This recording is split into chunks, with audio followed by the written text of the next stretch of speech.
my name is Lisa Kleinman and I work as the community educator for Hazael Haven.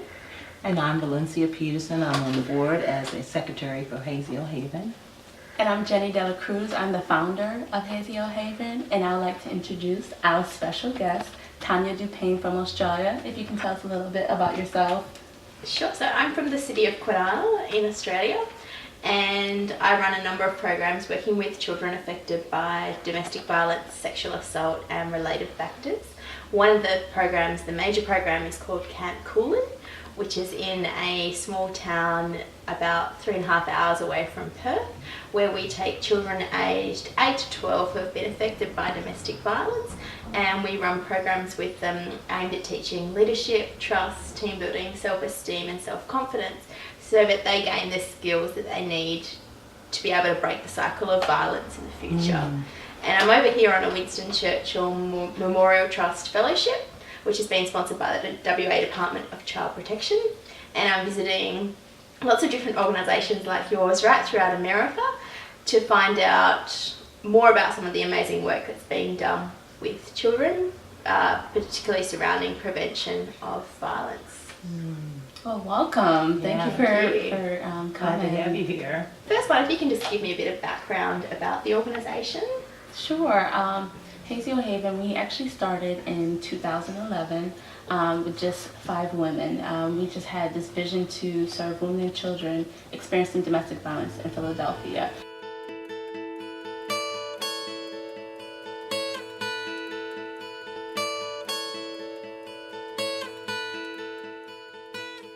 We want to provide transitional housing to this population, because a 30-day shelter is really not enough time, to get up on your feet. And Hazael Haven actually means God sees in Hebrew. We want to offer biblical counseling as well, and just different resources to the community.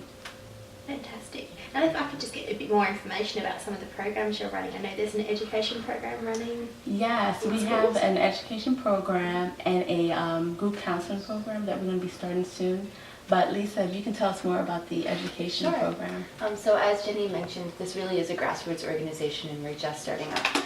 And so the education outreach program that we have is a campaign for awareness for both relationship violence and young dating violence, and that's called What You Don't Know Can Hurt You, Dating Violence 101. And we also have a presentation on a similar vein, but for human trafficking. So What You Don't Know Can Hurt You, the basics of human trafficking 101. And the role of the community educator is sort of to facilitate discussions about domestic violence and about violence in our communities and how we can work together to break the cycle of violence at the individual level, at the community level, and at the society level. And how does the program operate? Sure, so right now we have sort of the 2 separate presentations, and they're very interactive and they're very dynamic. So it's not just one person standing at the front of a group of young folk lecturing to them. It's what have you experienced in your daily life? What have you experienced in your community? And let's break those down. What are the different types of violence that people experience, and why do they experience that violence? And what can we do as individuals and in our communities to prevent that from happening? So a large part of the presentation is recognizing the different types of abuse: psychological, emotional, physical, and sexual, as well as online abuse and online relationship abuse, which is sort of a more newer factor. In addition to fostering conversations amongst the sort of youth, the adolescents, about healthy relationship behaviors, healthy types of conflict management, and just sort of how to foster positive, healthy relationships in their lives. Fantastic. And what are some of the other programs that you're running? Well, we're actually, as I mentioned, we're going to start a group counseling program, and it's going to be held at a confidential location. We're going to offer biblical counseling once a week, and we're going to try to do it during the evening hours where families can actually come. We are also raising money to start out transitional housing program. Once that program gets started, we hope to house women and children up to about 6 months, and just provide different resources in the community. I'm really interested in that program because I think it's so important. It's such a gap that's missing. You've got the crisis accommodation, but there needs to be something following that to enable them to transition. So what kinds of things do you expect to see in that program? I mean, some of the programs are basically like, I don't want to use this word lightly, but empowering them to believe that they can move on. Because if they don't believe they can move on, then that's a problem. They won't get to that permanent place. So we're like the stop. Okay, are you really wanting out? And then Women Against Abuse has 100 beds. And we want to help really fill that with those who are ready to get out. So, I mean, one of our programs basically is going to be just encouraging them and empowering them through biblical counseling, through other people's testimonies, if you will, that you can do this. And different forms of, we're working with the different organizations too to give them the resources they need. But I mean, I hope that answered your question. Yeah, I mean, we're really trying to break the cycle for real. You know, it may take a woman 2-3 times before she's serious about coming out of that kind of relationship. So are you able to tell me a bit about the organisation and how it's structured? So is it a volunteer-based organisation? Well, that's a really good question. Yes, we do function on volunteers. We have 6 board members and about 10 volunteers. And on our website, volunteers can come and sign up. We're definitely in need for more. We are in the need for like a nonprofit lawyer. We're in the need for fundraisers, coordinators, and just more people who want to serve in the front line. And how are you doing your fundraising? Are you funded solely on fundraising activities? Do you receive any other funding from anywhere else? Right now, I would say solely on fundraising activities because we just started. We're not even a year old. It's very difficult to get grants when you don't have the track record and the history. So most government programs, at least in the state of Pennsylvania, require you to have at least 3 years of like fiscal policy, in order to be applicable. So. We definitely need prayer, and we want to reach out to different churches so that they can start a sponsorship with us. You know, even if they can give a month, and our website offers that for just periodic donations. So that's one way to do that is just getting the word out. Fantastic. And what has made you ladies get involved with this? What has made you decide to become part of this organisation? Jenny, you should start probably. I can definitely start. It's interesting. I would say that just, you know, as a counselor serving just children predominantly, I saw the issues that were there with not just domestic violence, but physical abuse, sexual abuse. And when I started in the field, I had a caseload of about 80, and I want to say 1/3 of my caseload experienced some form of abuse. So that was really a wake-up call. And one day I just really had a burden to serve this population. I actually started dreaming about it, which is really interesting or weird, depending on who you talk to. And I just started praying because I was like, Lord, I don't know what this means. So I just started praying, and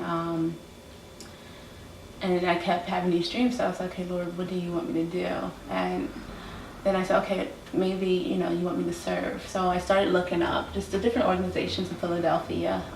The first idea wasn't to start something, it was to find, you know, a place to serve in.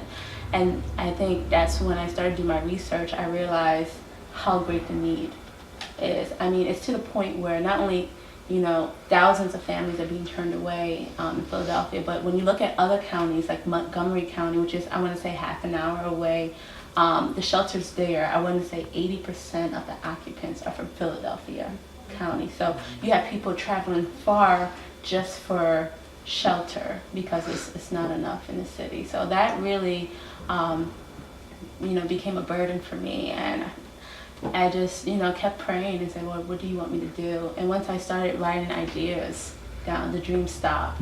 And I said, okay, Lord, maybe this is what you want.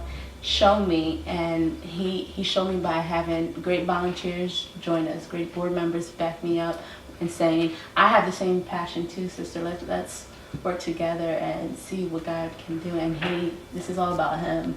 He did it. So I'm really excited to be part of this. What about you, Lisa? I went to school in Philadelphia. I went to college in Philadelphia for 3 years. And for 2 of those years, I worked at the Children's Crisis Treatment Center, which is a trauma facility for children aged 2 to 6 years old who have experienced really severe sexual, emotional, or physical abuse. And it's sort of the only it was for a long time the only program in Philadelphia that catered to youth that young, because most adults sort of aren't willing to accept or recognize or acknowledge that children that young, A, can experience trauma, or B, can remember that trauma after they've experienced. And I also volunteered for a little while with Women Against Abuse, which is the only other domestic violence shelter in Philadelphia. And they are not strapped for resources or for volunteers, but they're extremely strapped for space. So when I was just doing some research online, I graduated from college last year and had some spare time. I came upon Jenny's organization and I reached out to her. And she had listed that they had this position that they needed to fill for sort of community educator, and this is something that I feel really, really passionately about and feel confident speaking about. And so I contacted her. Me personally, my father killed my mother, and I lived with, my sisters are reaping the after effect, if you will, of that. And my whole life has been about, looking to see how to make a difference and break the cycle. And honestly, through Christ, I've been able to. And it's been very difficult even then, so that my children don't have to experience the same thing, so that anyone that we come in contact with Hazael Haven, they know there is a way out. I've experienced this, and you can overcome this. So I'm what you call someone has come out of it. I know about it. I know how you feel, and you can definitely succeed. And there's life after domestic violence. What message would you like to give to women out there or children out there about domestic violence, and I guess showing them that it is possible to leave? Well, I want to say something. Sure. I don't know who may see this. I don't know who may see this as far as looking at what we're doing and what we're called to do. But if you're watching this and you are in that kind of situation, know that there's really hope for you. Yeah. There are people that's not going to judge you. We're not going to be shocked if you come from a particular background. We've seen every background touched by this. So we just want to say, reach out for the help that's available to you. We want to help, and we're here to do everything that we can. I think that's important. Absolutely. So important. There's a community of people that you have never met who love you and are rooting for you. That's Absolutely. right. That's right. Absolutely. And we're definitely not only at your corner, but we're going to be praying. I'm going to put some resources on the video so that you can actually get some help. Yeah, definitely. Fantastic. Well, thank you very much for all the work that you guys are doing. I know it's so, so important, and thank you very much for letting me come and hear about Thank you. what you're doing. Thank you. Yes, for visiting us.